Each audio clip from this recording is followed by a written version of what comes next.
Well, Sammy, the camp here at Rabat is only really just starting to wake up. The days in Cairo during the summer are scorching hot and the nights are long. People spend them praying and eating during Ramadan. So now you can see maybe that there are some crowds starting to form. The chants are getting underway again, and people really here, some of them at least, are going to only just be digesting the news that the talks have failed between the Muslim Brotherhood and the interim government. But I can bring in someone here who can give me more of an idea about how the Muslim Brotherhood is thinking. That's Gehad el-Haddad, who's a spokesman for the Muslim Brotherhood. Gehad, can you tell me why these talks failed? There were no negotiations to start with for them to fail. This is a misinformed decision or announcement by the presidency and the Prime Minister. But why was there no chance for the two sides here to get around the table and actually talk about this and try and stop the bloodshed? Because one side is legitimate, it has a just case, and it's standing on constitutional legitimacy grounds. The other side is nothing more than treasonous, conspiratorial military coup organizers.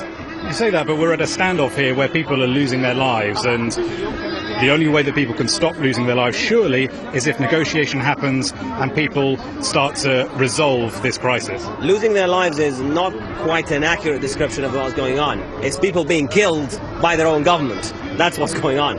And the reality is these are peaceful protesters here that in an open sit-in, both in Nahda and in Rabat, and they are calling for a just cause of restoring constitutional legitimacy to the country that has just undergone a military coup.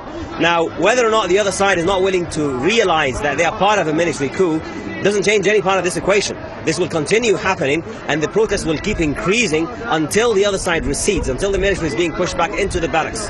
But does the Muslim Brotherhood not have as much of an interest in stopping the bloodshed as the government does? Of course, but you don't ask the victim not to die, you're supposed to ask the killer not to kill. So what happens next? How does this stop? There's only one person that holds the key to stopping all of that or changing its outcome, and that's President Morsi. Where is he? Who's communicating with him? That's a question to be asked to his kidnappers, which are currently the conspiratorial military coup organizers. Is there any chance that the Muslim Brotherhood is going to be flexible on its terms here? The Muslim Brotherhood does not represent the Egyptian people. The Muslim Brotherhood only represents the Muslim Brotherhood. The coalition of anti-coup movement, which represent the protesters here and the protesters in other areas around Egypt, represent the anti-coup movement, yet not all Egyptians. The only individual that has democratically representation of all Egyptians is President Morsi. He's the one that can give concessions. What we can say that we can give is full flexibility under his terms. So what we are asking for is restoration of constitutional legitimacy.